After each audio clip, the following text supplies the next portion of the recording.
Yo, welcome, family. I was going to say sneaker family, but really, we're bigger than just sneakers. So welcome, family. You all are welcome here at the picnic known as the Outside the Box podcast. I happen to be one of the voices you hear on that show, and my name is Jacques Slade, aka Cousteau. But of course, you didn't come here to hear me. You came here to hear the beautiful, intelligent, articulate, well thought out, just the two smartest people that I know when it comes to this sneaker thing. And I'm talking about Nick Engvall and Tiffany Beers. Nick, tell them where they can find you. There's a lot of pressure of this episode already, and we just got into it. So my name is Nick Engvall. I've worked in the sneaker industry for about a decade, and you can find me at Nick Engvall on all platforms and also at Sneaker History on all platforms. But really, I think all of those beautiful descriptive words are about Tiffany, who we both just really want to learn from. So Tiffany, go ahead and introduce yourself. I'm Tiffany Beers, and you can find me at Tiffany Beers on Instagram and YouTube. And these two, it's like they give themselves no credit, it's the Jacques Slade and the Nick Engvall. I'm so honored to be here. I can't say Nick's last name yet, but I'm working on it. Well, I feel better that Tiffany Beers called me the Jacques Slade. I'm gonna that's a bit of a feather in my cap. So I'm gonna make sure I wear that super proud. But speaking of being really, really proud, I just want to say thank you to the audience. You guys have been amazing. You guys are incredible. The feedback that we get online and the way that you guys just talk back to us. This is a two-way conversation. We really appreciate you taking the time to talk to us. And with that being said, we're going to kick off this show actually with some thoughts from the audience because we really think you guys are important and you guys really make this show what it is. And we're going to start off. There's a comment from this one's from Instagram, and if you don't know, we're Outside Pods on Instagram, and this comment is from OneNonLYQ, ONENONLYQ, and the question. This one, I think I'm actually going to throw it to Tiffany because it's design patents and utility patents, validity and effectiveness for upcoming shoe designers and engineers going against large brands. Now, that's just a statement, but I kind of want to throw it out there and throw it over to you, Tiffany, to see if you can kind of give us some insight to design patents and utility patents and a little bit about how those work if you know that.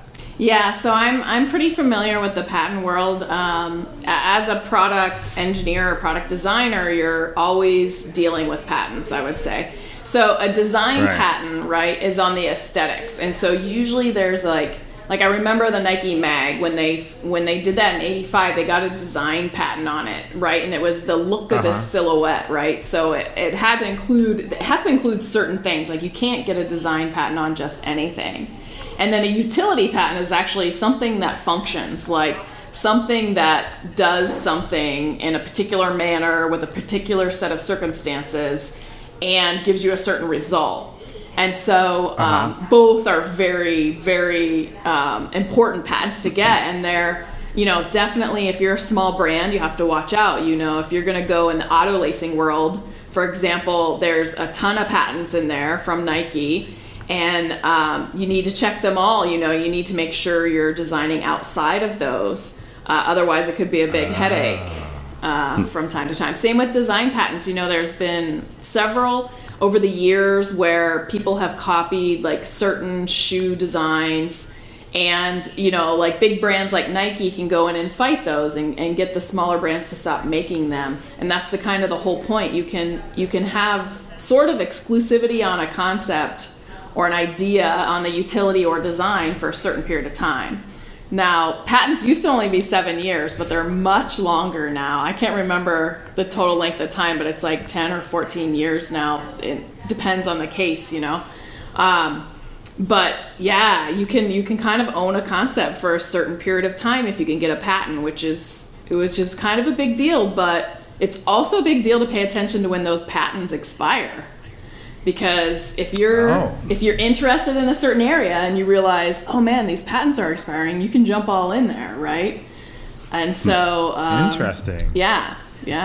So you can kind of almost like catch somebody slipping if they're not paying attention. Yeah. You can kind of slide in there and like scoop up the patent in a sense.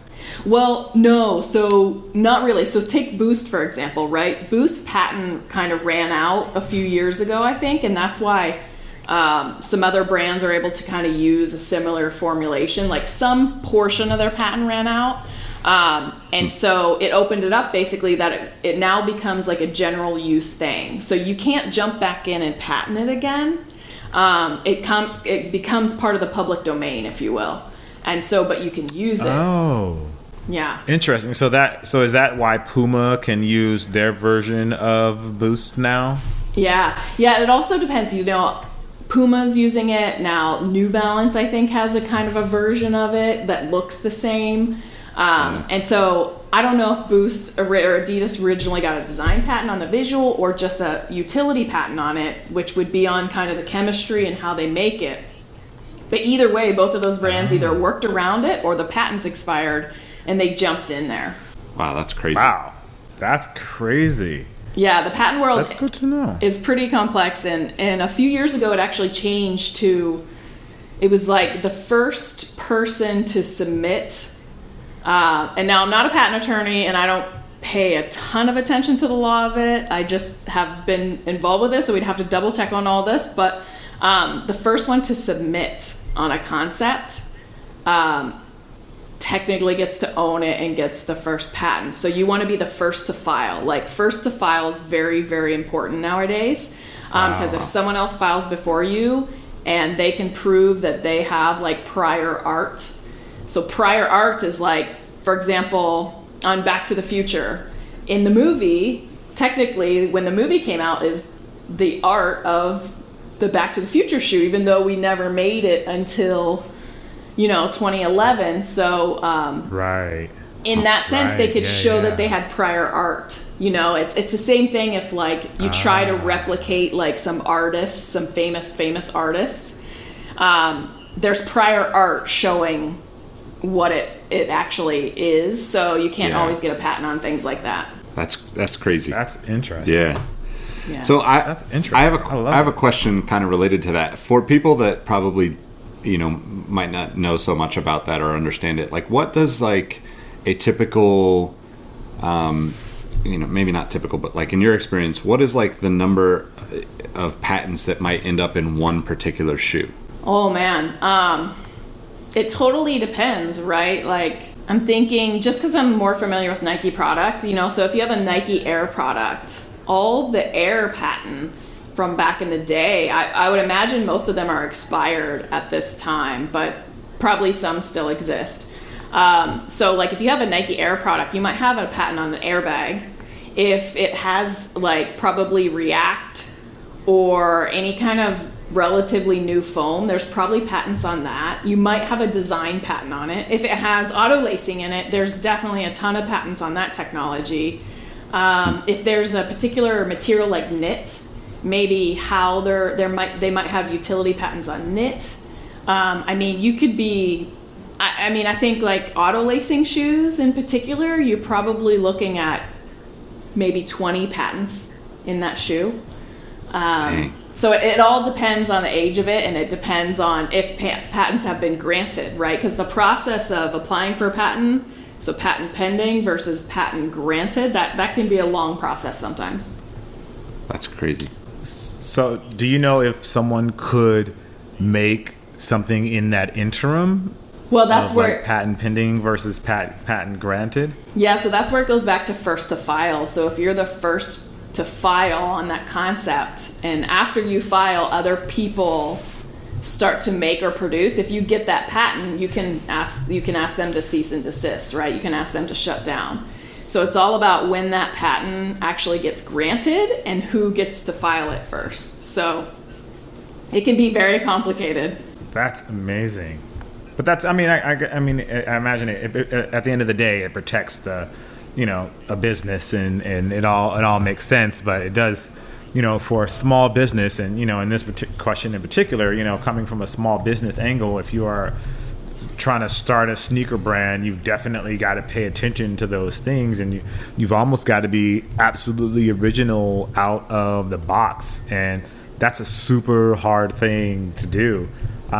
Even a lot of things that we see today are derivatives of something else, and you really need to know like how much of a derivative it actually needs to be in order to protect yourself from getting in trouble. But so that's cool though. I mean, that's actually cool. I feel like we should do a deeper dive into that sort of stuff. Maybe one of these days we do a show where we do a deeper dive into that and really talk to people. Yeah, absolutely. Kind of absolutely. And to the other side of it, there's companies that get patents on concepts. Like, I actually think Allbirds might have a few patents where they're open. So they say anyone can use them because they want to advance the entire industry.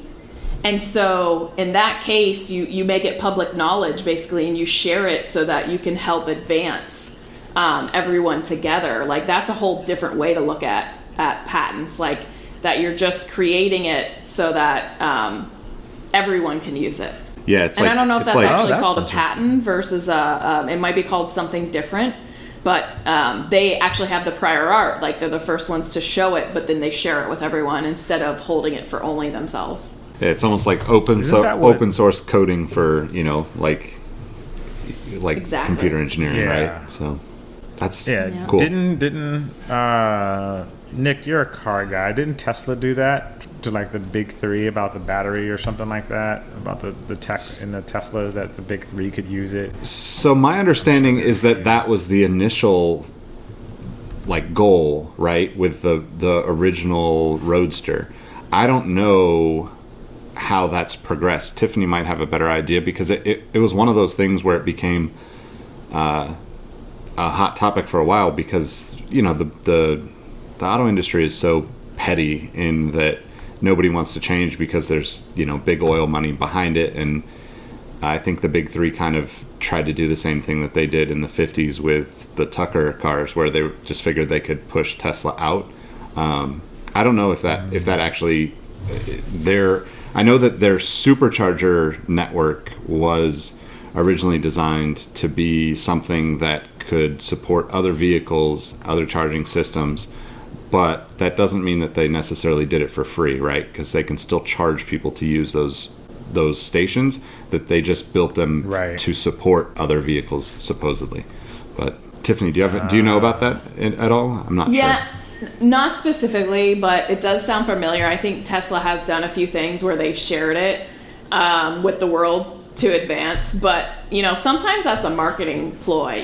Sometimes it's like, if you're going to try and patent something and you're not going to get it because maybe someone else did it, you might come out and say, like, hey, we're going to just share this with the world instead, right? So it's a little bit of a political strategic game, I think, too. I'm a fan of there not being patents, to be honest. Like, really? Actually, I think because you can lock up ideas with patents, and there can be other people inventing amazing things. Like, we have such an amazing inventive culture, like human society in general, so inventive. You could create something that locks out someone else from doing something that you never thought possible. Yep. And you're like, on some level, I think patents are inhibiting society's growth. So I'm a fan of a patent-free society, and granted, the big brands and the people with the marketing dollars are gonna probably win in that scenario. But if as an inventor myself, as an engineer, if I come up with something and someone can take it and build upon it and make it better, they should. I think they should go for it. Like, it's only up to me to come up with something even better. So I like the challenge and competition of it. That's awesome.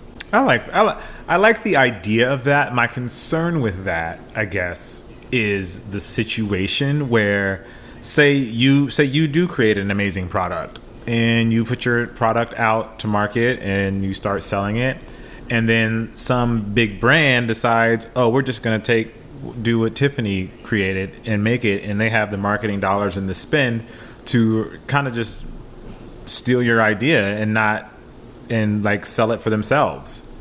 Like I guess that's where my concern is, and I guess that's where my mind goes when I think of patents and stuff like that. Do you mean it's like much more difficult now though with social media? Like you're gonna have to have a good story, one, and two, if you're a small business and that's the scenario, likely you can't defend the patent with the big brands anyways, because they'll just draw it out super long and you can't pay those legal fees anyways. So it starts to become a catch-22 in that, like, if you make a patent, you have to be able to defend it against everyone. And if you get multiple challenges, or you're trying to defend it against multiple people, that is very expensive. Yeah, I can't think of the specific example, but I remember reading a few years back an example of it was basically like a lawyer had somehow like acquired through like whatever company he purchased, or potentially like a failing business or something like that, acquired patent rights or something like that, and his whole thing was basically to prevent other people from doing it. So he would essentially, or his law firm would essentially sue people that tried to create, I can't remember the example, but you've seen it in movies, right? It's kind of a common storyline in movies, but I remember reading it probably like 7 or 8 years ago. And I think that's also one of the things that I like, the idea of things being kind of just like patent free or like open source, because it really is. It's kind of like, even on the marketing side, like I've lived on that side of the business for so long, and I love the idea of the competition because it makes everybody better. There are a few bad apples that kind of take advantage and might ruin that scenario, but generally I think most of society is good, and the competitiveness is what pushes us further, in my opinion. But I don't know. Yeah, there's definitely people out there that they try to come up with ideas and patent them so that other like big brands have to go buy the patent from them, and that's how they make money, right? Yeah.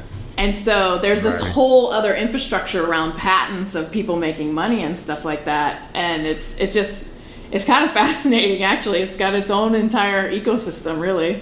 Yeah. You hear a lot of that, especially in the tech space. You hear about that kind of stuff. Mm-hmm. Yeah. So, well, that's big shout out to one non-LYQ over on Instagram. Obviously, you got us all riled up already. Lots of good insight there. I think we should really. I honestly feel like we should do a show on that, kind of really digging in to find out a little more details about that. We'll see if we can get that going. All right, one more from the fans. This one is from J.A. Dillon.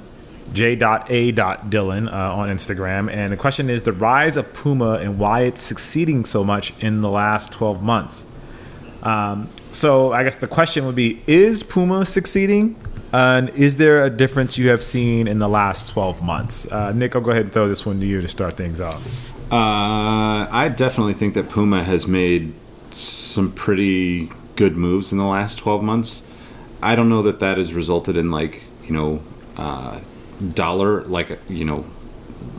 increased revenue for them, but I do think that the previous 2 to 3 years for PUMA were really challenging in that they didn't see a lot of success, and they released a lot of in my opinion, really great core product, right? They released they released a lot of retro product around the R698, the disc blaze. Those are shoes that if you haven't tried them, I think you should try them. They're inexpensive and they're incredibly comfortable for shoes that came out in the 90s. But what I do think where they're really elevating their game right now is not only just stepping into basketball, and I don't know that that's been successful yet, because you see a lot of the shoes still sitting at the stores, but keep in mind that it's not, the fact that a shoe doesn't sell out doesn't mean it's not successful, right? People buy the shoes all the time that don't necessarily sell out.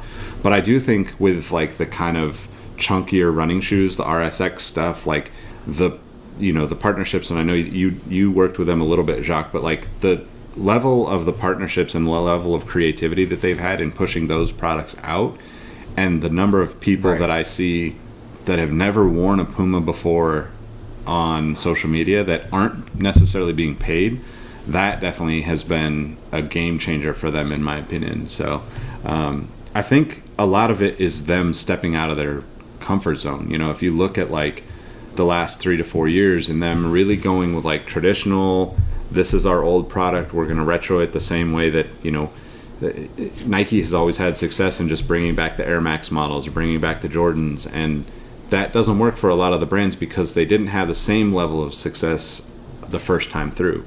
And I think with Puma, Right. they're, you know, you can buy like their pinnacle running shoe from the 90s, like the OG R698s, black and pink.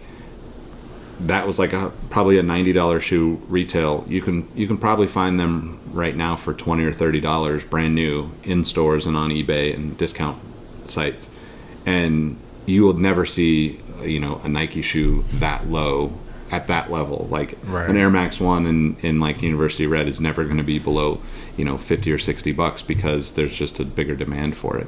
So I do think Puma has done really well. It's to me, it's all about them getting out of their comfort zone, you know. I think they've done a good job. And full disclosure here, I have worked with Puma quite a bit in the last 6 to 9 months. But as always, I keep it absolutely 100 and tell you exactly how I feel.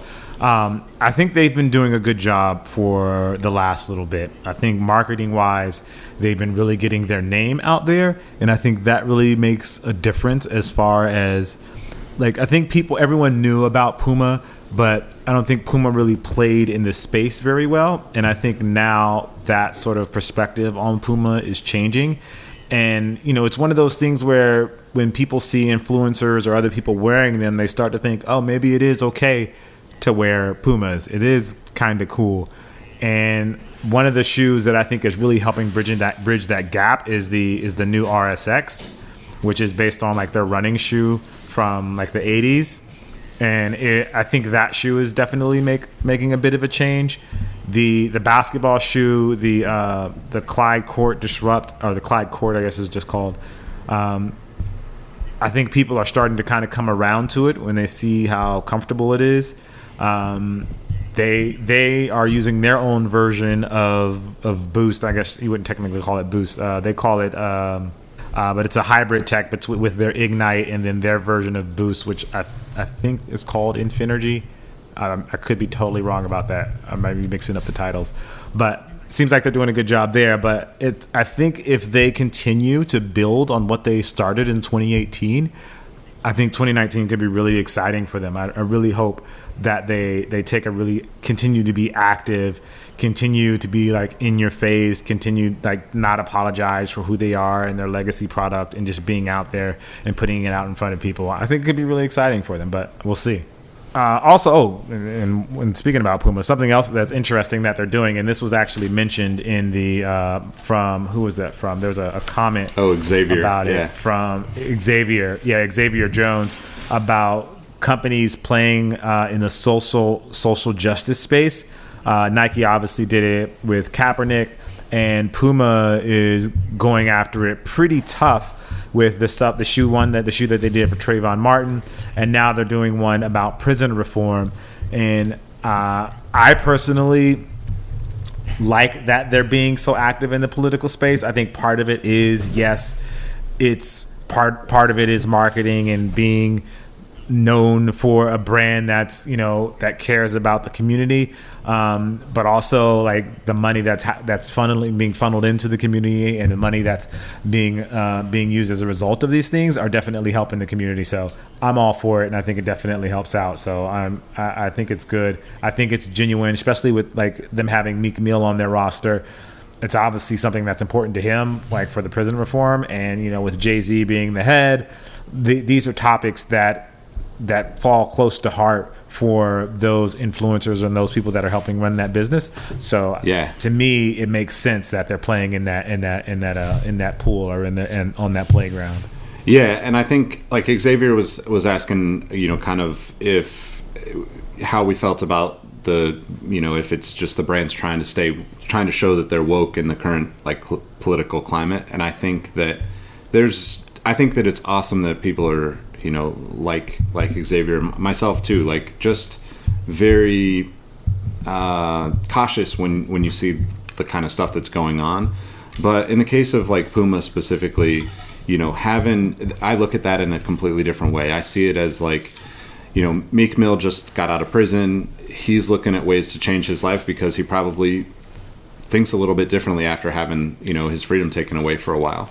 And whether that was wrong or right, we don't need to get into that. But like when you have those experiences that change you like that, I think that it's great to be able to have the brand behind him, both financially and with like just general reach of consumers, because Meek Mill, even though he's connected to Jay-Z and Jay-Z's been wanting to like support his like efforts, when you have a big massive company that's worth millions or billions of dollars, it just changes the level of reach that you can get and things that you can change when you want to create change. And to me, that's the at the core of what's going on here. I do think that brands try to step into that. Like we've talked a lot about kind of sustainable products and stuff over the past year, and there's a lot of brands that step into a particular kind of initiative, and then you never hear anything about it. And that's when I think it kind of shows their true colors of like, well, did they really care about that, or did they just throw some money at it to see if they could sell some product? But I think it's a great question, though. I mean, to me, like the prison reform and the Trayvon Martin stuff, having PUMA put any kind of energy or money towards those things to help improve is awesome. I think it's an interesting time, and it's a very powerful time, actually. But it kind of takes me back to, I don't know if you remember when Apple started to do those ads about PC, and like if you were a PC person, you were like this type of person. But if you were an Apple person, you were this type of person. So that's kind of what I think of with some of these social causes. They're trying to say like, look, this is what we stand for. If you're like us, join us. Use our product. And it's part of feeling included in something. And now it's on social causes, which is really fascinating. So I think the brands have seen variable levels of success. And also, I mean, when Nike talked about Colin Kaepernick, like, I mean, that was talked about for so long. They got so much free advertising out of it that it was a huge beneficial. It was just beneficial to them. But at the same time, I actually think they, that matches kind of their ethos and their whole kind of vision and what they stand for. So it's pretty fascinating to watch how it evolves in the future. Although I think we talked about this before, like, is it going to get to a point of oversaturation at some time? I don't know. I think so, definitely. The interesting thing about that is like a lot of this is because all of us we're in a time where everything is hypersensitive, right? And that's not just like politics. That's like throwing the social media stuff on top of politics. So you have these two things that like completely elevate every little thing. Like somebody can be upset about the littlest thing, and it turns into a big thing, and people jump on it because they want to be supportive or they want to see change. And sometimes that's like genuine, and sometimes they're just jumped on the bandwagon to that because that's what social media tends to do. But I do think that because of the political climate and the elevated like tensions that are there, even the littlest things that we might not have seen it 2, 3, 5, 10 years ago, but brands are always aware of what's going on, right? And a lot of times brands end up separating themselves from individuals within their brand, within the company, that have political views in order to stand for something, because it's something that a large group of people can get behind. And I think that because politics is so sensitive right now, you're seeing a lot of brands kind of try to, it's almost become like the thing to do, in the same way that like having a cool office for a company was 10 or 15 years ago, where it's like, hey, we have cereal in the office, that makes us cool, or we have, free soda, or whatever those things are, right? Like we have nap pods, like all these things are really trendy, but all of us are like more sensitive to these social injustice things because we can't get away from them whether we want to or not. They're going to be in our face on social media. The politicians are going to throw it in our face to try to get us to be, one way or another. And because of that, it almost makes us, I don't know, like kind of like numb to it in a sense, But I do think that at its core, with a lot of what's going on, it's genuine right now. It's just that we're all kind of just like on pins and needles and eggshells or whatever, wanting to know what's going to happen next. It's definitely a weird time in the world, and everyone is definitely sensitive to this sort of stuff. So yeah, it's interesting. So fans, I shouldn't call you guys fans. Audience, I don't know. Audience, friends. That's the word. Friends. Let us know what you think. Do you think brands are genuine when they get involved in social causes, whether that's building community centers or something like this with PUMA, where they're doing and getting involved in prison reform? Let us know what you think at Outside Pods on all of the platforms. Moving on to something I'm going to say is the future. AR Kicks. Augmented Reality Kicks. So there's a new app called Kicks, which probably should get a better name. By branding by Jacques Slade. Yeah, branding by Jacques Slade. Branding lesson. So the app is called Kicks. It's in beta right now. It's from Wannabe, so I guess that's where the wanna comes, which lets you virtually try on your next pair of kicks. It looks pretty cool. I haven't actually had a chance to play with it, but it looks like they have some Nike product in there. They have some Adidas product in there. And basically what it is you use the app, the camera on your phone, and it literally puts shoes on your feet, and you can see how they look in person almost.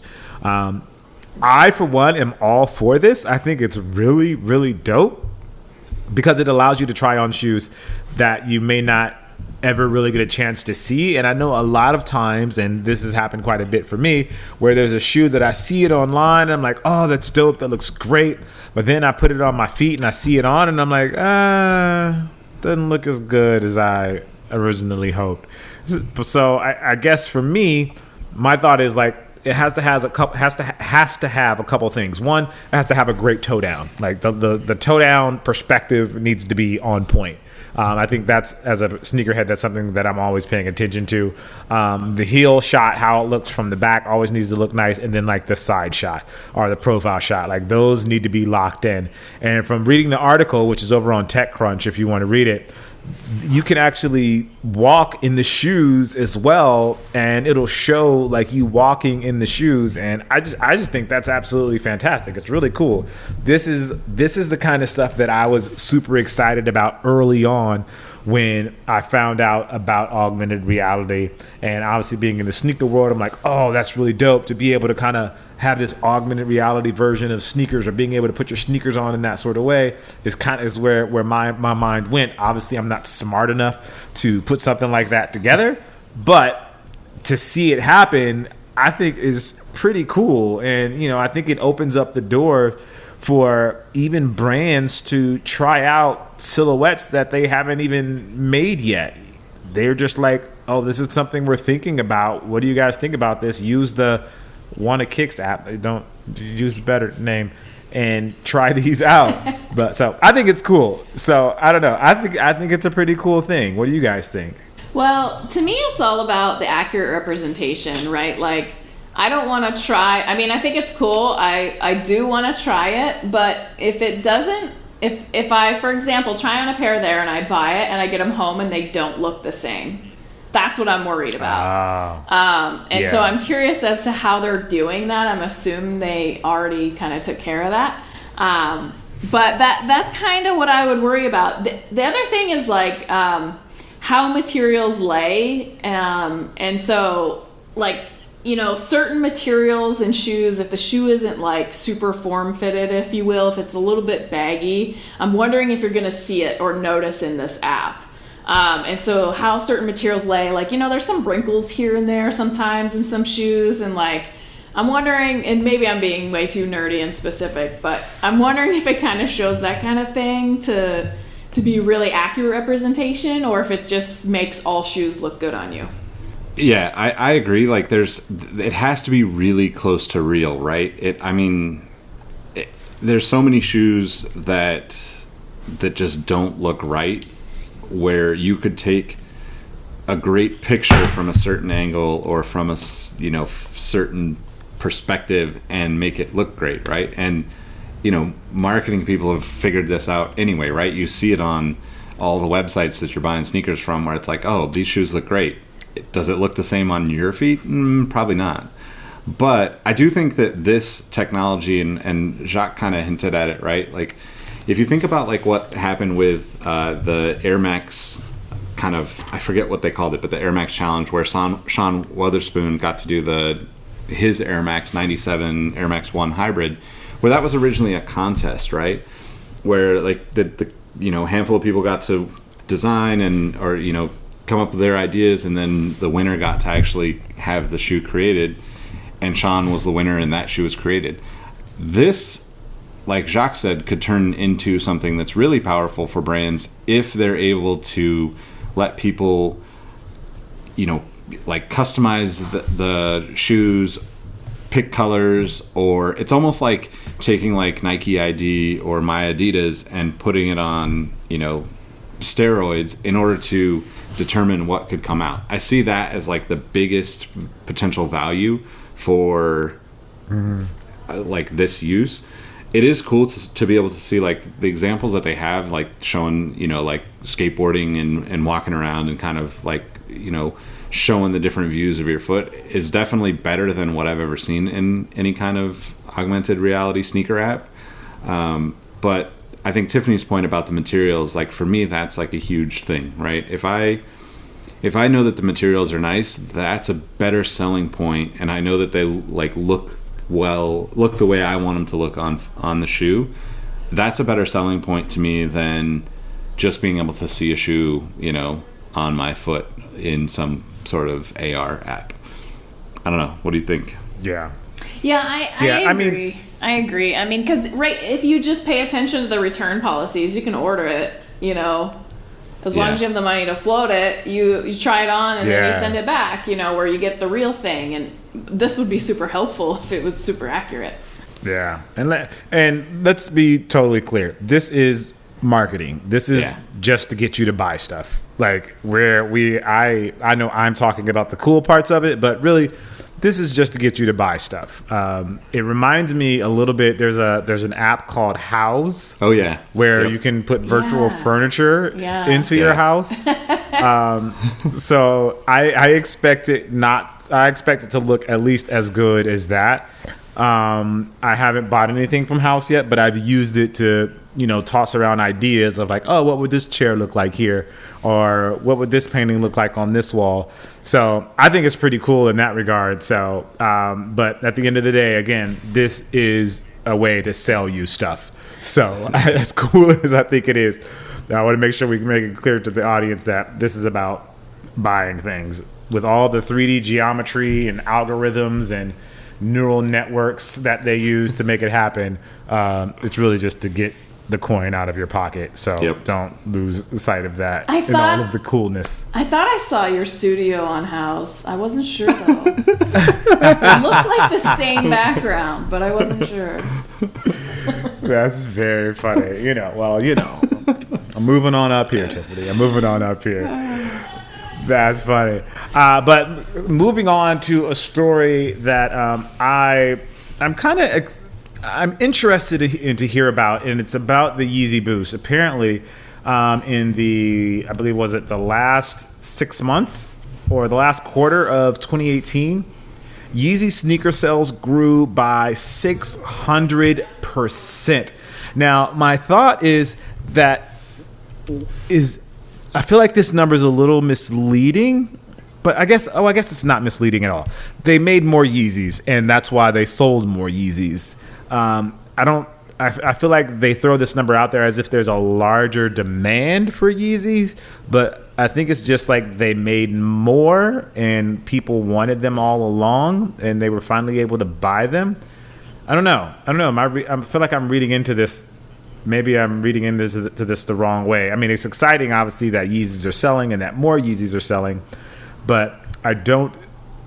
Yeah, I don't know. I feel like they seem like to be celebrating it, but it's not. I don't know. I don't know. I don't know how to get that out. I just feel like it's just the numbers are bigger just because they made more, not because there was a bigger demand for them. If that makes any sense. Yeah, I think you're right. I think that obviously they've talked about upping production. You know, Kanye wants to have everybody have access to Yeezys, and I think that Adidas is helping him make that happen. And if that's his goal, then that's going to continue to happen, right? You're going to continue to see bigger production numbers. You're going to see more profits, but that doesn't necessarily mean that there is more demand, because a lot of what happens now on the sneaker market, if you have, let's say you have, 1 million pairs of every Yeezy or 5 million pairs of every Yeezy, those shoes eventually are going to sell out at retail. None of them are going to get discounted because they want the brand to, the YEEZY brand to have as much brand equity as possible. So all these retailers that got these shoes are going to sit on them, because eventually somebody will come in and see them and say, hey, I didn't know I could still get these Yeezys. I mean, in LA, I've probably been to, in the past 2 to 3 weeks, I've probably been to 7 or 8 different sneaker stores, and there are still Yeezys sitting in almost every store. Now, that doesn't necessarily mean that I don't think that's a bad thing. I think that it's actually a good thing that people can come in and see it and buy it. But what happens when they sell through a lot of that stuff, like on the YEEZY website or the Adidas website, is those shoes are bought and then they're put onto another marketplace, right? So if they go from 1 million shoes to 2 million shoes, that doesn't necessarily mean that there's going to be 1 million more people that want that Yeezy. That just means that all the people that got them on adidas.com or Yeezy Supply or wherever took them, and they're either sitting on them, or they have them in a consignment store, or they have them on StockX or GOAT or eBay or in Stadium Goods. Like, there's so many places where people just can almost not for free, but list the shoes and just wait for somebody to come along and buy them. So everyone kind of has this perception that they might be able to make a little bit of money off of a pair of Yeezys.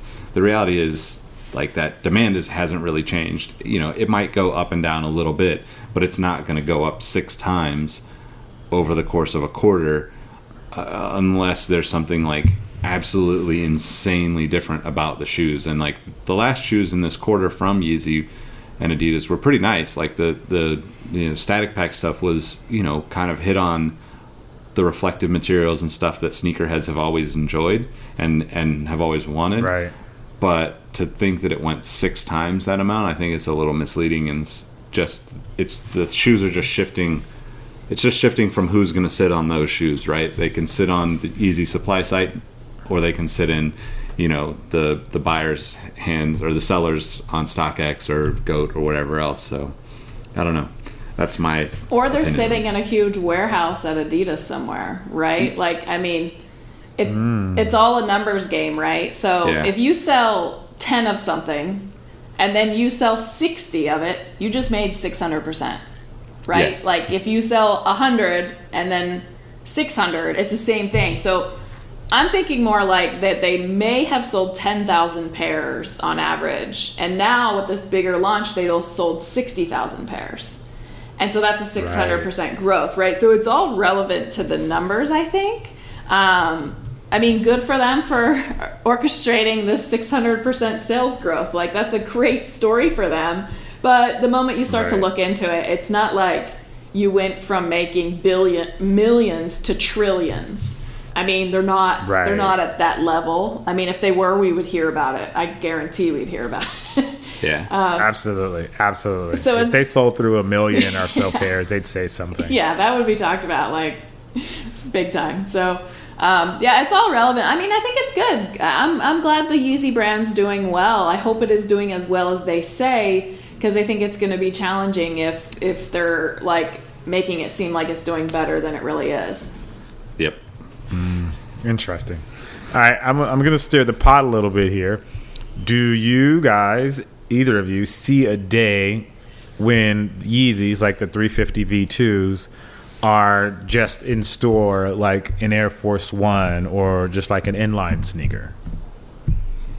I think that is eventually Kanye's goal. I think Adidas has done that with the Ultra Boost, so I think that it wouldn't be a surprise to me if that happens. And I think that part of why that almost has to happen is in order for the sales to actually grow, like new consumers need to see the shoe, and new consumers are only going to see that shoe in person. That, you know, in my opinion, like going into an Adidas Original store or, you know, their Foot Lockers and stuff like that. I agree with Nick in that. I think that's what they want to happen, but I think if you look at all the big ones like the Air Force One, the Dunk. Now, I wasn't paying attention to sneakers when they came out, but I don't think they were like huge when they came out. You know, they're pretty mellow. They fit across a whole bunch of people, where the Yeezys tend to be pretty polarizing, right? Like their designs are pretty out there and aggressive and different. So I'd be surprised. I mean, can you imagine anyone from a 3-year-old to a 70-year-old wearing a Yeezy right now? I mean, I kind of can, but maybe not. I don't know. It would be weird to me to see everyone in Yeezys, but again, like some of these futuristic movies, I could actually see it happening. So we'll see. I think they definitely are trying. Yeah, I think they're definitely trying as well, and I feel like that's something Kanye would definitely want. But I guess my concern when I think about it, Tiffany, is does that devalue Kanye's brand as... Because I feel like a lot of his brand sustains on the hype around him. And if the hype around him or his footwear dies, is he the asset that he used to be? Or like, will he be comfortable as like the inline sneaker designer? Or is it go ahead. Well, I think it's like Michael Jordan, right? Like, so no one predicted his brand would become sort of household, right? Like, right. And so, but he managed to have the Air Jordan 1, which is across everywhere, right? Like, you can't go 30 feet without seeing an Air Jordan 1, more or less. But then he still has a lot of hype shoes. So I think it's totally possible, but I think it has to be more relatable, and I think there needs to be more time. Like, the YEEZY brand is so young still. Like, I just don't think there's been enough time for it to develop and grow. I think he can keep it fresh, and he can keep it hype, and then he can have some standard shoes. You know, I think he thinks he can have an entire Nike of his own, where he's, you know, cranking out 1,000 different silhouettes a year. You know, like, I think he has grand vision. So I think it's possible. I mean, why not? And messing with Kanye, he seems to be able to do whatever he wants. So don't. I guess we shouldn't doubt the man. Yeah. Don't. I do think that it's interesting to think about that, though. Like, a lot of people don't. You know, that's something that's like more of a societal thing right now. A lot of people don't understand the, you know, the level of the amount of work that goes into getting people to a certain level of fame or success. You know, and this is totally kind of off tangent, but I just listened to a podcast with MKBHD, right? And, you know, he's one of those YouTubers that's so incredibly successful and so top level, in my opinion. But, you know, he was talking about how he literally uploaded, you know, his first 100 or 200 videos with less than 100 subscribers. And to me, that's the thing that I think Kanye kind of faults him. It's one of, like, in my opinion, one of his kind of faults is that he has these big visions, but a lot of times in order to make something big come together and actually be successful, you've got to be able to have, you know, trust in dozens of people, if not hundreds or thousands of people on the scale that he's trying to do things. And that, I think, is the biggest challenge, for him to get to that level, right? Because, like Tiffany said, he doesn't have the 40 years of Nike history. He may have 20 or 30 years of things that he likes. I think, like, as you get older, you recognize a lot of things from your past that could become something for your future. But in order to do that, like, he can't possibly have the last say on, let's say, 1,000 sneaker designs. Like, it's just not feasible for him to do that, because in order for him to give feedback and refine those designs and make them what he wants, that's a lot of work to go through and do that for imagine that. Like, even if you broke it down into day, that would mean that he'd be doing 3 a day. Like, the amount of time that it would take him to... It's manageable. It's actually, I think it's manageable. I think so, but I don't know that he has the trust of that many people to make those things happen as he's doing it, right? Like, he seems to be one of those people that is very controlling, and that's been a very successful thing for him. And why he's been successful, because he's so detail oriented about a lot of the things that he wants. But that would take so many people to be able to crank out that many, that I just don't know that he would ever allow him, kind of rein in the chaos that he seems to create. And maybe that's all just show and, trying to keep his name in everybody's, feeds, but I don't know. Yeah, it's interesting, because I think, he took on music, right? And he became successful in music, right? And now he took on fashion and footwear, so it's like, I think it's interesting. He's still learning, and by no means am I defending him, but I respect that he goes after things that he wants, and absolutely, he tries new things, and he ends up being successful, and so he's diving into this footwear thing, and he's 5, 6, I should know this, maybe 10 years in now, so he's actually he's starting to learn, and I have no doubt this isn't the last industry he's going to get into. Like, he's already proven he's successful in this, and then he's probably going to go to something else, but if he chose to stay in footwear, who knows? I mean, he could create his own brand and just be like, no, change that, make this look like that, done. Like, it could be an hour meeting, and he just went through 10 shoes, and you make those changes, right? Like, if they sell, maybe so. That would be so crazy. I mean, imagine seeing super 5 years from now, seeing all having us talk about Nike, Adidas, Yeezy, PUMA, Asics, as if it's it's on that level of I mean, that would just be so insane. I'd love to see him do it just because it's so crazy. Like, that'd be to think of the YEEZY brand like that. I mean, that'd be actually pretty cool. Think 10 years ago when he just started, did you ever think there would be a YEEZY brand? No way, right? And now we're like, it's just commonplace. It's just, everybody knows there's a YEEZY brand. Everybody knows. And YEEZY is definitely a brand for sure at this point. He parlayed that music success into something way bigger than I think any of us ever expected. So kudos to him. Kudos to Mr. Ye. So quick transition here to Nike. So Nike is in a bit of hot water right now over their shoe, the Air Max 720, and it's not even. I kind of feel like it's not even the Air Max 720, because I feel like we've seen this logo before on other shoes. But there is currently a petition about the Air Max 720, the shoe. It actually releases this week.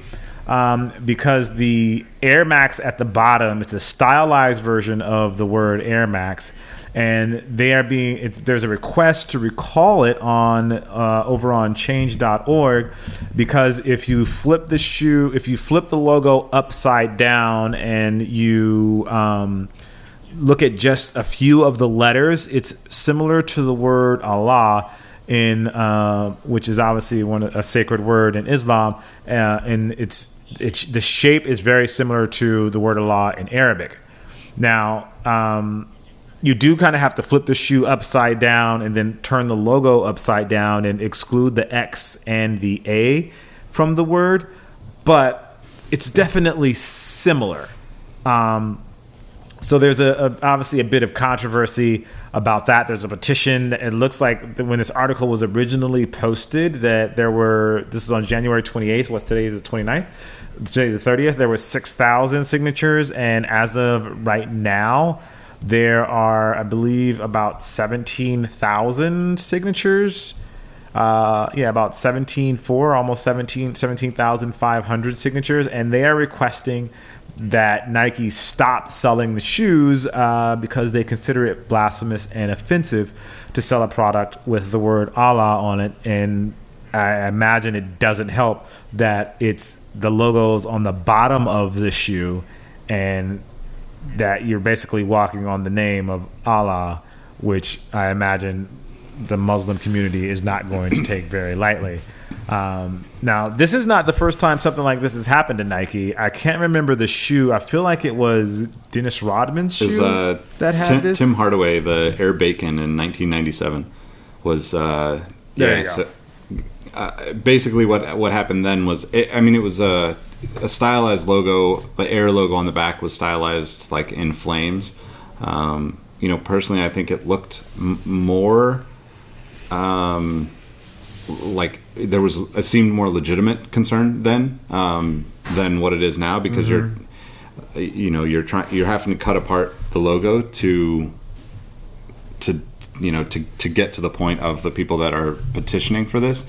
But I do think that, like back then Nike changed it. They recalled all the shoes that had that Air logo, and ever since then, when that shoe's come back out, it's just had a traditional Nike Air with the swoosh in between as the logo on the heel. But to your point, it was also on the heel, and they were quick to pull it off the market. It's kind of interesting this time around that they basically are saying that there isn't a similarity, and that they're not they're not planning on changing anything about the shoe. Yeah. So Nike actually made an official statement to Hypebeast about it, and the statement is: Nike respects all religions, and we take concerns of this nature seriously. The Air Max logo was designed to be a stylized representation of Nike's Air Max trademark. It is intended to reflect the Air Max brand only. Any other perceived meaning or representation is unintentional. So they make it very clear that, I guess that they understand the concern and they get what people are saying, but there is no intentional correlation between the two. It's simply a stylized version of the Air Max logo, which is very interesting. And I get both perspectives. And this is something, where I guess, both sides have to kind of, put their arguments out, and the community or, the audience or consumer has to decide whether or not it's something that they want to support, or if it's something that they don't feel is intentional. And it's, I don't know how I feel about it. I feel like if it was just the logo, I think that would be one thing, but because it is a part of the logo within the words, I guess I don't see it as much as it would have been with the Air Bakin, where it was like the logo looked like the word, as opposed to this, where it's like three letters within the word are perceived. And the reason that happened is, for those that don't know, the logo combines the R from Air and the M from Max together to make one letter or one, I guess, character, and that's what allows really this to happen. And then obviously the A's are slanted. So yeah, it's interesting. I don't know. I don't know where this will end up or what'll come of this, but it's definitely something interesting, and taking into account the response and I guess the disrespect that the community has taken. It was started by a girl named I'm probably going to damage her name here and to say this wrong, Saika Noreen. I don't know. It's SAIQANOREEN. If you want to check it out, the petition is on change.org. And if you want to see Nike's response to the petition, you can check that out over on Hypebeast. And you decide what side you're on. Again, the question for you as friends, let us know what side you're on in regard to this. And I guess not even really what side you're on, but just how you feel about the controversy as a whole. You don't really have to pick a side. Just let us know, what you think about it in general. And with that, I think that's going to wrap up the show today. It was a good show. But, before I go, so this is something that I thought about today when I was running. And I'm going to try to do this with everything that we do. I want to end the show on like a positive note every time. So, I'm going to pose a question to you guys, and it'll be the same question every week. I just want to know, tell me something that you're really excited about right now and something that you want to learn right now. So I'll start with you, Nick. So something that I'm excited about right now, I'm actually going to be creating another YouTube thing soon that I'll share later, but I'm really excited about it. Nice. Okay, I like that. Something that I want to learn or something that I have recently learned? Either way. So I actually want to learn Japanese. That's one of my goals this year, is to start. So I took Spanish when I was in high school, and I use an app called Duolingo, which, I've kind of just been brushing up on it for the past 3 months. Nice. But that's on my list of things to learn. How about you, Tiffany? Love it. Well, those are great. Congratulations on both of those. Right. I'm really excited. I'm just in the process of moving, so I'm really excited to be in the Bay Area and kind of experience all this. And I am learning patience in traffic. I want to learn more. I never grew up in the city or anything like that. So like I'm using like the trains and things like that, and you have to figure out logistics of getting to work, and it's so different in a big city. So if anyone has any good blogs or anything, please link them and tag me so I can learn how to get around in the city.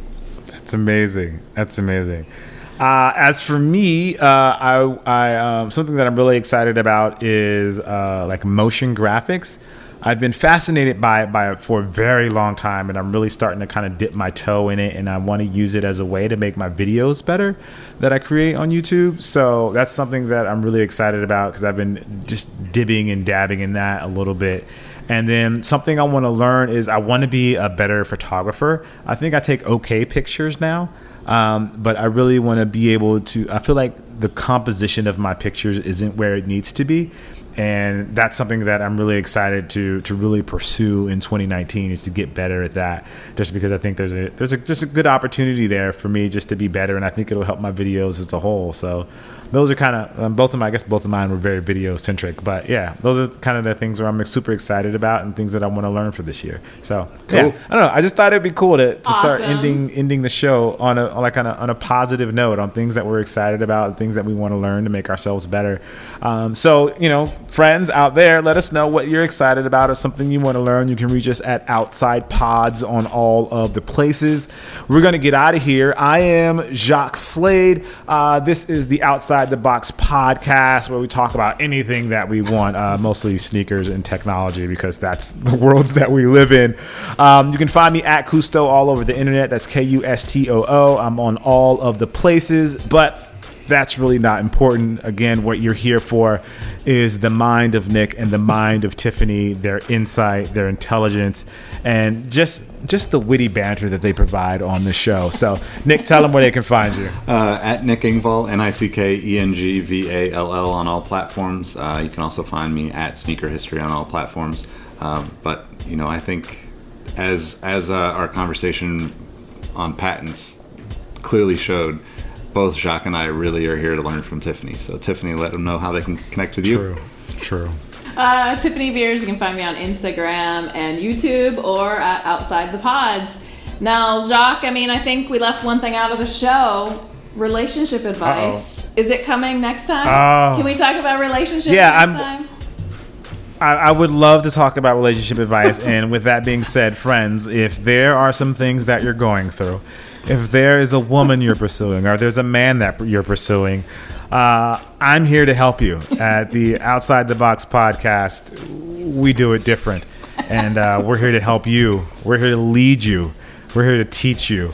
If we need to hold your hand, if you need us to be in your ear during the date, you know, that's the kind of podcast this is. We're here to help. We want to make your lives better in things on a positive note. Thanks for reminding me, Tiffany. So don't forget to submit your questions for relationship advice. Outside Pods everywhere. We're here for you. All right, guys. With that being said, as always, we appreciate you. Thank you for listening. Hope you enjoyed another show I did because I get to talk to these two amazing individuals. We will see and or talk to you guys next week. So have a good week. Peace. See ya.